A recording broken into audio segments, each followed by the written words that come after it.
space. Like the eternal city that is Rome.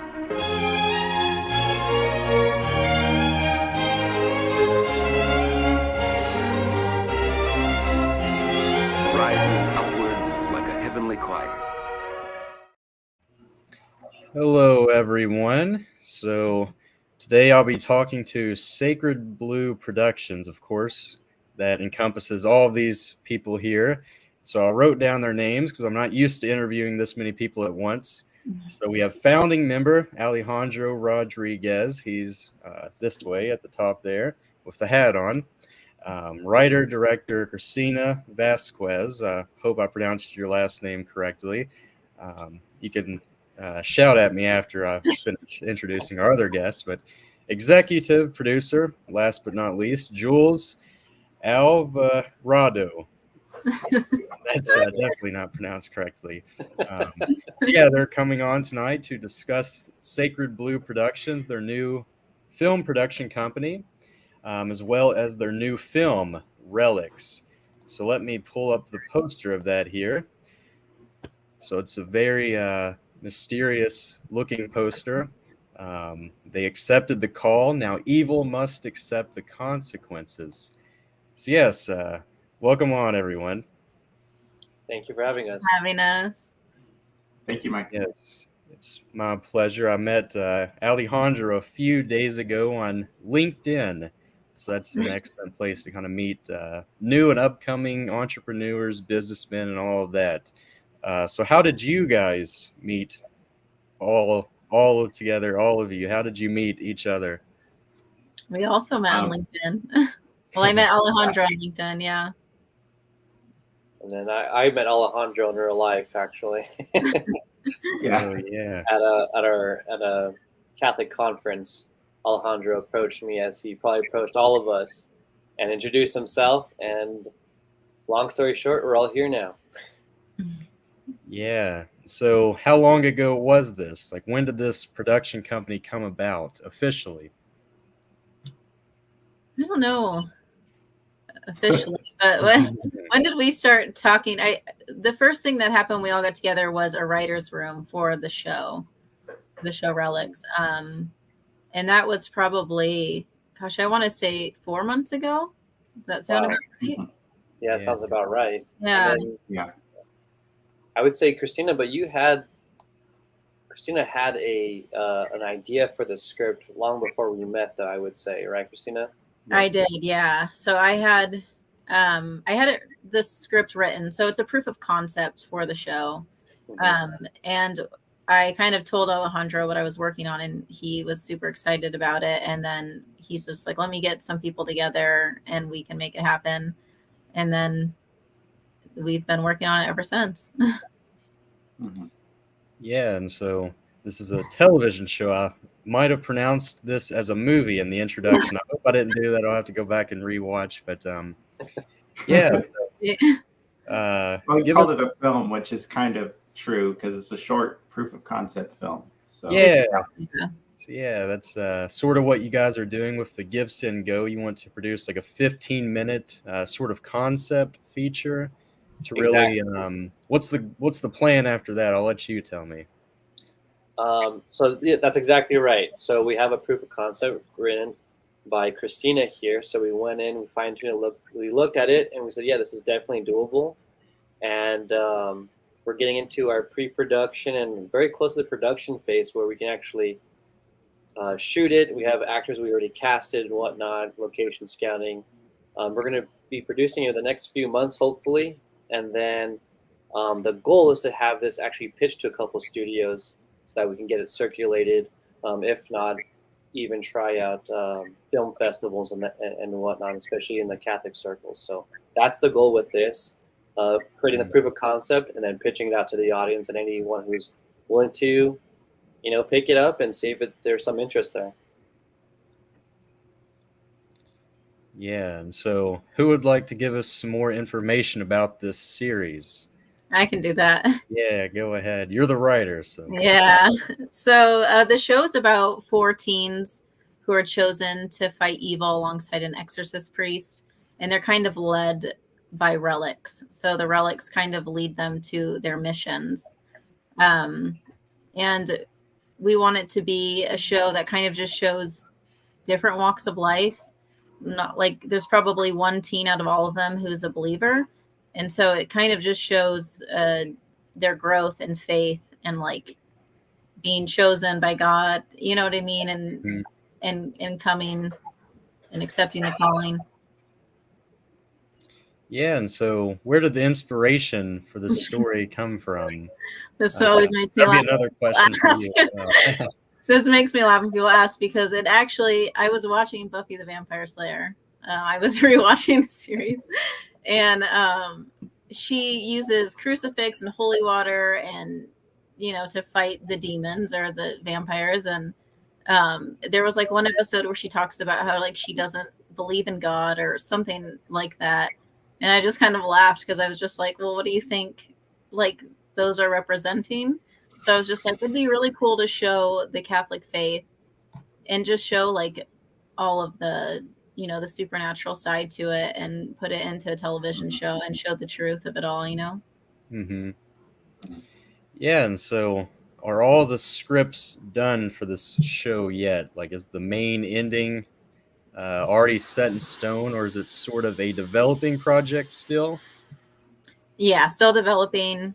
We have a good idea where we want to take it, but it's not all written out. But yeah, we're developing the characters, and we kind of have storylines that we're all agreeing on and following.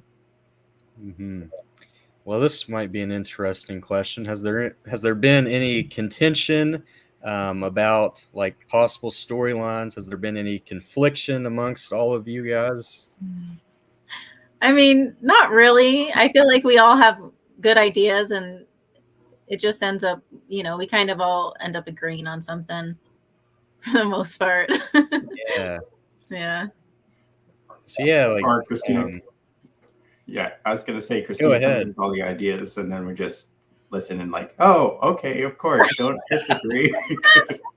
No, not at all. No, it's a great team. We have a great team. Everyone has great ideas, and I think, surprisingly enough, you know, besides this is our first time meeting each other and working with each other, but I feel like it's been a very great cohesive team, and we've been doing these, getting the script finalized and the final touches. To Christina's point, it was mostly complete. I mean, it was complete when we first started this. So that was a godsend, right? That was a blessing to have that already done, and then we just kind of took it, refined it, you know, very, very briefly, because it was a great story from the get-go that Christina created, and then we all knew what we had to do to get this to the next stages of the pre-production phase, and then very well into our production phase. So I think we've actually done a lot very quickly in a short amount of time. So I'm very happy with this project and with this team. I think we're all gonna pat ourselves on the back.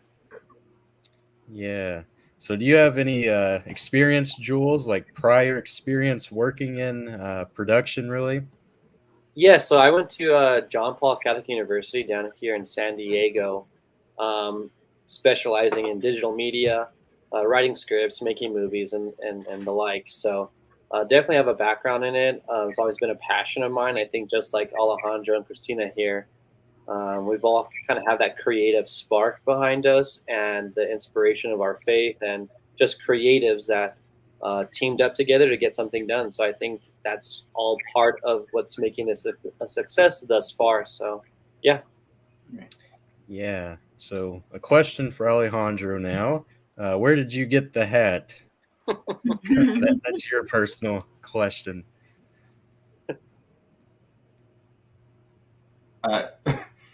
You know, what's great about having internet is that it ruins everything at the exact moment when you have asked a very profound question. Yeah. So I have no idea what you said. Oh, yeah. So I just asked, where did you get the hat? Not a very serious question. You probably could have just skipped that one. Oh, okay. I thought you asked a very profound question about what inspired me to make films, but instead it was about my hat. I'm glad. So I got this hat. Right. Go ahead, finish. I got this hat at a flea market, visiting some friends over in Riverside, my friend used to own a ranch in that area, and so I found this hat, and I just looked at it, and I just thought, okay, I really need to get that hat. So there, and Yeah. and but ironically, like if you look at the thumbnail for those people who are watching, this isn't the same hat. This is actually the hat that I wore in the thumbnail was a friend's hat, and I just felt like taking a selfie with it, so I did. But I figured that the fedora is part of my branding now, so I should wear it to professional functions, even if it doesn't match at all. Yeah, I like that. I personally have a flat cap. I don't know if you've seen that, but don't have it with me either. Yeah. Yeah, one of those. I got a few Catholic speakers to wear that. Not many, just Jason Everett. I met him in person. I gave him the hat, took a photo with him. Tons of people. I gave it to a koala bear. This was all at World Youth Day, so that might explain just the encounters. But yeah, anyway, you really asked yourself a good question. Going back a minute, if I can remember it, what inspired you to get into filmmaking? All of that. I would say it's a very providential story. I love films. Grew up loving films. You know, was a Disney kid. Oh, it was always something that filled me with a sense of wonder from a very young age. It wasn't until like I started going to philosophy club. By the way, hi Nazario. He's probably watching the stream. My friend and I were in philosophy club together. He's now our marketing executive, and yeah, him and I used to love talking about films. And we had like this list of films that we love to discuss, like in a philosophical way. A Quiet Place being among them. A Man for All Seasons. Yeah, off the top of my head, yeah, Man for All Seasons is a phenomenal movie. And Beckett too. Beckett's a great one.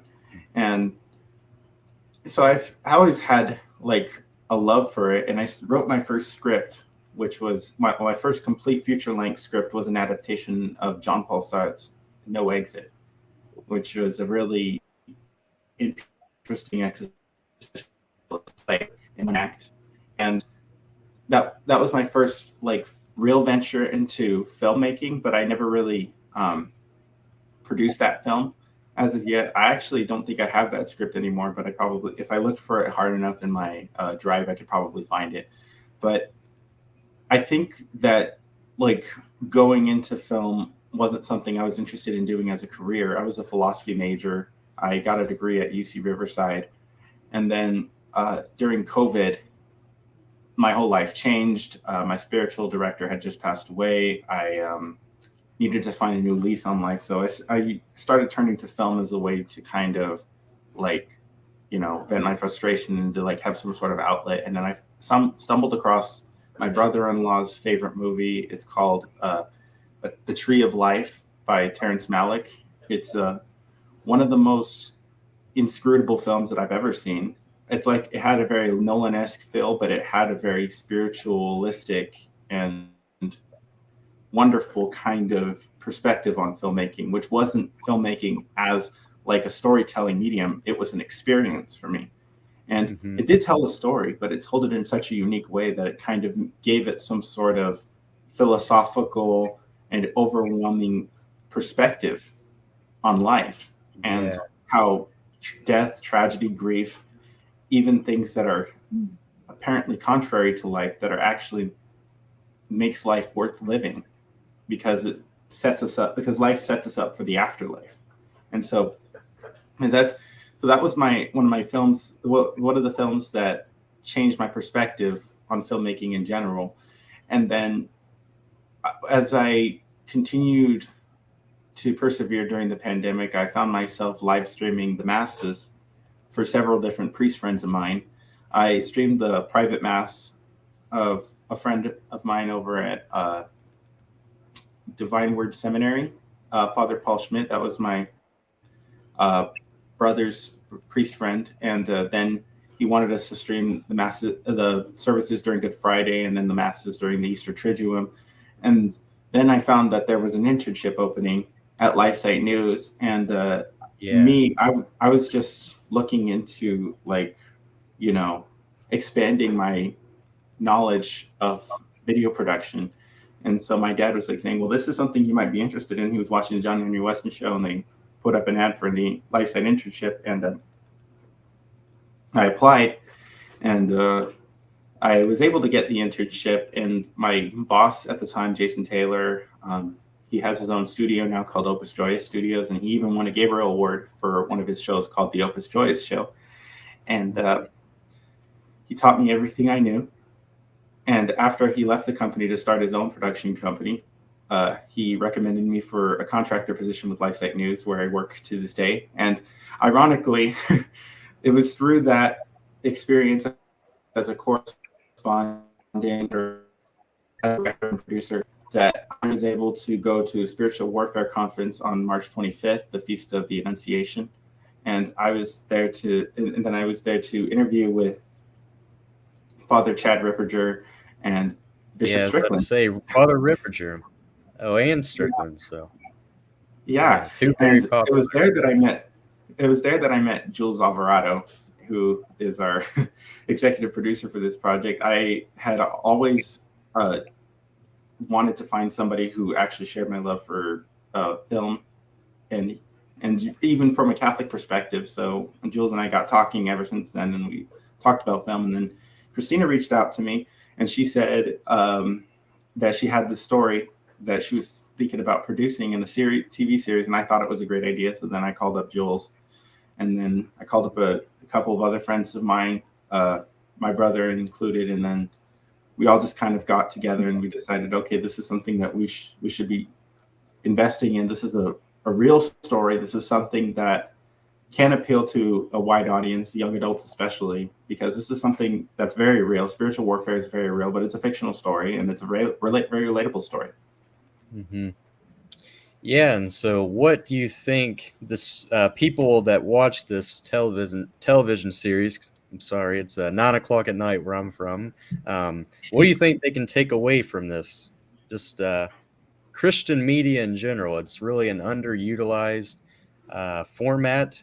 It's really brand new in the grand scheme of things. So, what do you hope people will take away from Relics?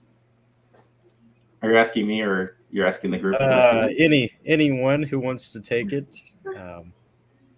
I'll let Christina. The highest bidder. Yeah, Christina, you want to take it? Sure, if anyone wants to expand, but I think for me, it's just I really want to show the faith in all of its beauty, and I want people to be able to people who aren't Catholic to be able to watch it and to learn something. So I don't want it to be something that's just geared for Christians and stuff. I want it to be something that people can learn the true faith from, because a lot of the time people think negative things about being Catholic and all that. So yeah, and if anyone wants to expand on that. Yeah, just to piggyback off of that, that's exactly when Christina first told us the story, especially with her Buffy the Vampire experience. We see this very common on mainstream media, where they take things from our faith and display it in such a way that's either inaccurate or just blatantly untrue. And but then they have instances where they use something of our Catholic faith and because it works, and then it's just completely abandoned from the storyline. So it's very much our goal is to harness the beauty and truth of our faith and share it in an accurate way, but also entertaining, because it's a TV show that we're aiming to create here, and use it to not only as an edification for people who already are Catholic, but also as a learning experience for people who aren't Catholic. So it's really kind of a target audience of two difference, right? Catholics and those who are non-Catholic, who are either curious and want to see a good story, but also it's fundamentally based on what we actually believe versus just picking and choosing holy water battles with demons or spirits or something like that, and driving a crucifix into a vampire's heart or something like that. So it's definitely trying to mend those two worlds together. And I think to your question there, Michael, of Christian media in general, I think we've progressively gotten a lot better. Christian media has for the most part, I would say has kind of struggled with production value and just breaking into that scene. And I think that's something that we keep in the forefront of our minds when we're trying to produce this type of content is, again, making it something that's accurate with our faith, but also entertaining, because that's something that all human beings want. We love story and we look for entertainment. And why not have good entertainment that reflects the beauty and truth of our Catholic faith and traditions? So that's really our goal. And to answer that, again, we're hoping to keep, elevating and escalating the Christian style. Because I mean, the Catholic Church is rich with art. I would say we do it the best. So I think it's only fitting that we continue doing it in this type of medium of storytelling. Yeah, and I was just thinking, like, there's never been a Lives of the Saints television series made either. Sure. I don't even think a radio drama or anything of that nature exists. So that'll be a future project for you guys. I want you to go out Sacred and Blue make that. Productions. This is our first project together, and like I said, I think we have a really good team, and we work really well together, and gotten a lot of stuff done fairly quickly. So this is hopefully one too many different projects that we'll be working on and producing. So with God's grace and God willing, we continue, then that's awesome, and that's our goals. Yeah. So this might be more of a personal curiosity, but what are some of the streaming platforms or Catholic media television stations that you guys would be interested in really sending this television series off to? Do you have any in mind? Any major ones? Christina?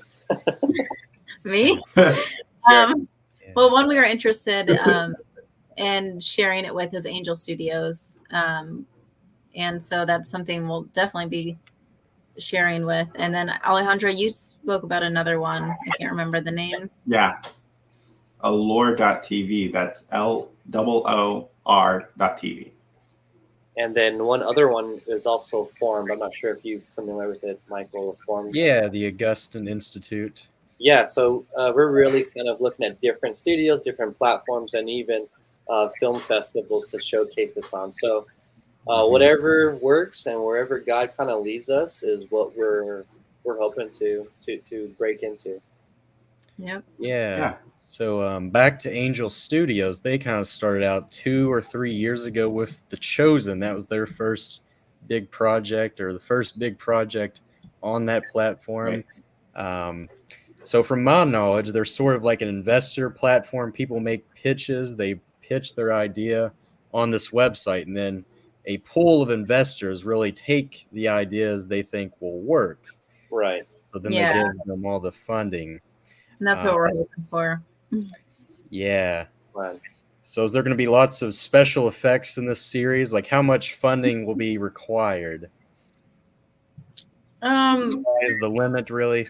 Yeah, I mean, as for special effects, I don't think it'll be too crazy, but I don't know, because we only have like one so far in the short, but there probably will be because of the supernatural elements.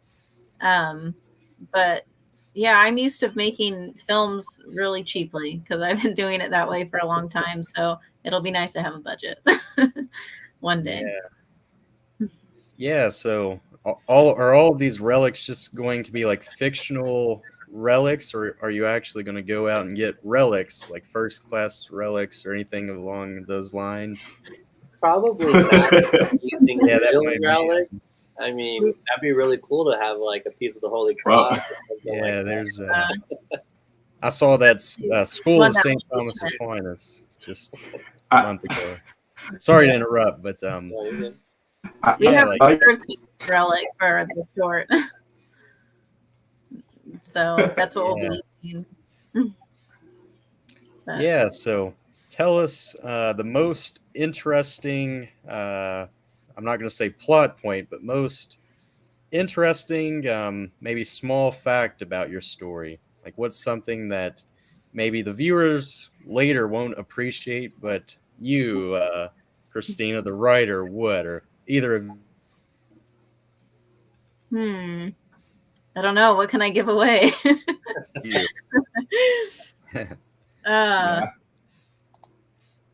You said something they wouldn't appreciate or would appreciate. They wouldn't notice right away, maybe. Yeah, I think that's what he was trying to say. Oh, they wouldn't notice right away. Definitely the villain in the first season. The villain in the first season is going to kind of throw people for a loop of who he ends up being. Right. So Did I you get lagged out. Yeah, I don't know if you saw my camera disappear, but I lagged out for like 30 seconds there and didn't hear any of the answer. Oh, Okay, I'll repeat it. But it was just Yeah, briefly, if you could just tell me. yeah, it was just the villain for the first season is going to kind of be a shock, I feel, for the audience once it's revealed. That's all I can do on that. Yeah. So I see in the comments section, I don't know if you guys know this person, but they said Angel Studios has got to pick this up. So you already have a big fan right there. That's my fellow parishioner. Oh, nice. Yeah, he serves at 10:30 a.m. Mass with me. So Alejandro just doxed him. Awesome. Yeah. no, I totally will dox everybody. Yeah, yeah. I called you. He's got a. Oh, like he's calling me now. No, stop. No, I'm just kidding.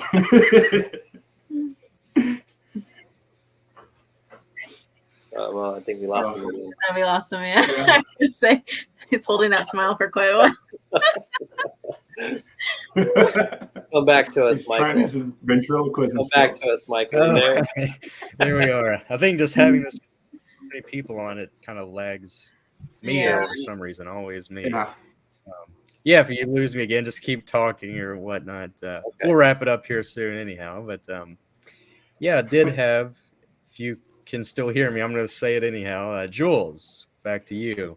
I was thinking of a good question. So what inspired you, or who inspired you to get into film production?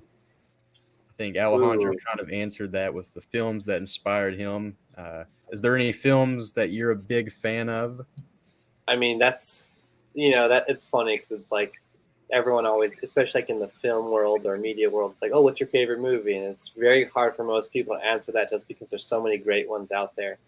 But I just always had a love for it. I loved movies as a kid. And then one day at school, I think it was like 5th grade or 6th grade, it was career day, but it was you come dressed up as what you wanted to be.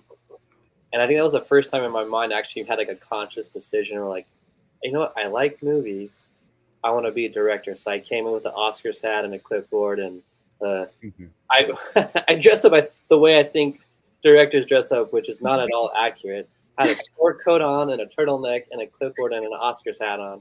So that was my introduction into what I wanted to be when I grew up. So, Nice. but yeah, it's just awesome. And then kind of tying it back to one of your previous questions of just the fact that as Catholics, you grow up and you can't watch anything because everything's swearing or nudity or just bad stuff on TV. Yeah, so it's just like I love it. my mom would always come in and turn off the TV. You can't watch that. I'm like, well, there's nothing else to watch. It's either that or Leave It to Beaver that filmed in 1950s or something, And so I was like, you know what? I gotta go into it and see if I can do something different if I want something different. So Yeah. But yeah, that's pretty much it. Yeah. So we got to bring up the comment here. The hat is awesome. Oh, dear. Do you know Carlos? Do you know any Carloses in your life? That It might be. Don't give away his location this time. I won't. I won't dox him, but I can read off his address. Actually, I do have it. So That's to say that. So this will be for anyone. You guys won't be able to talk about this beforehand, but whoever wants to take this question can.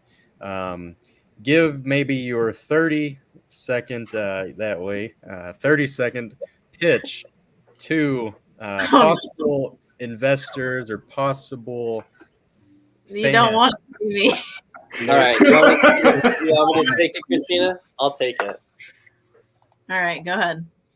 So I would say for any investors out there that may be listening, or anyone who's interested in supporting us at Sacred Blue Productions, for our pitch of Relics to any studios would want to pick it up, would be It's a great show that highlights our Catholic faith and traditions and portrays it in a accurate and entertaining fashion, where we follow a couple of high school students that are encountering God and Christ in their lives through the supernatural powers of relics, and they take those powers that are guided by their headmasters, Father Riker and Sister Patrice, to combat in the spiritual warfare and grow as they experience all these different challenges that come at them. So it's going to be something that's, very enlightening, very challenging for people, especially these characters, and it's going to be entertaining along the way. So, and at the same time, as we mentioned, enriched in our Catholic faith and traditions, and really that's going to be in our eyes, that's going to be our focal point, our main character, if you will. The power and the beauty of the church and Christ. So Christ and His church. So that's how I would say about Relics. It's awesome, and like I said, this is an awesome team, and I'm blessed, and I feel very, very lucky to be working with this team on such a great project. So. Yeah, it's a great answer right there. And is that a hand up to my left, Yeah. whatever direction that is? Oh yeah, I think Yeah, you're it's an hard image to going on get it too. all. I like how we're all Brady bunching with each other. But Yeah. I was just gonna say, like, just to add to what Jules was saying, our team is one that's a faith-filled group of individuals who love to dream and love to tell stories. If you invest in this project, you're investing in a team of people who love God, who love the things that we do in order to give glory to His name. And we have the gifts necessary to tell this story to the world, but do it in such a fashion to bring people into the church, I believe. And I've always seen it as the most important thing to work with the people that you can trust and work with the people who are going to do right by you. If you work with us, if you invest in us, you will be paid back tenfold, hopefully, by our Lord. And, and we'll be forever grateful for you, and we'll continue to have great partnerships into the future. And so I know most of us don't know each other from Adam, but one thing that unites us is the faith, and we are united in Christ and the mystical body, which is the church. Yeah, that's a great pitch as well. So we have 4 viewers. Perhaps one of them is an investor. Christina, would you like to add maybe any encouragement of your own onto that, or did they pretty much take care of it all? They both. Yeah, I think something I could add is that it's going to be a little different from Christian media. We're going to show kind of the ugliness and the consequence of sin, and nothing that will be too much, but just like the Bible and the stories of the saints have a lot of things in there that aren't the prettiest stuff. It's going to be similar to that, with showing these teens and struggling with the pressures and the peer pressures of growing up, especially nowadays with social media and all that kind of stuff. So I think it's going to be relatable, but in a way where we allude to things and we're not showing things and causing people to sin or influencing people. We're going to show it in the negative light, which it should be. So that's something that I'm really excited.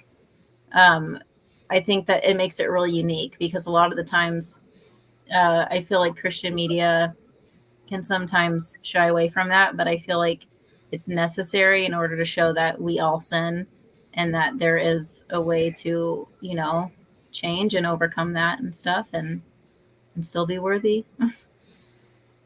Yeah, I think that's the important part, always the redemption, overcoming.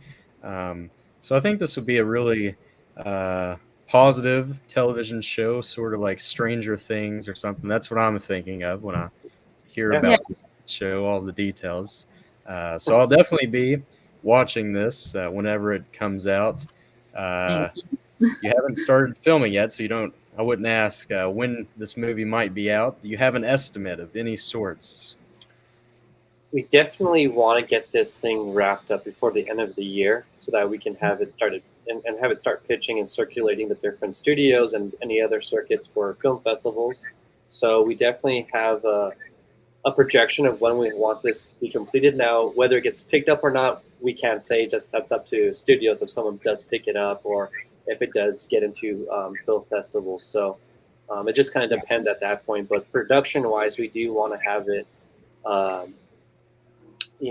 completed by the end of the year. So that's our goal right now.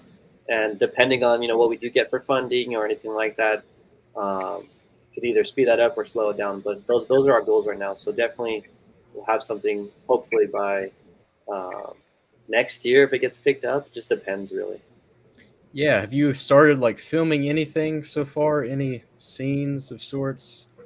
Storyboarding maybe. Yeah, just storyboarding. I didn't want to assume anything. Yeah, we have another comment.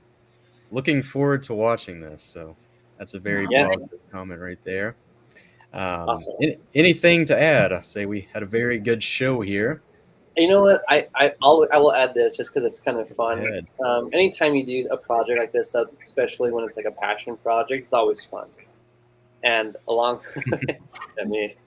along the way, we have great experiences or inside jokes and things like this. So it's always awesome. And when we were auditioning, we had a lot of actors audition, and they were all fantastic and great. And I was really surprised at the caliber that we were able to get. So very excited for it.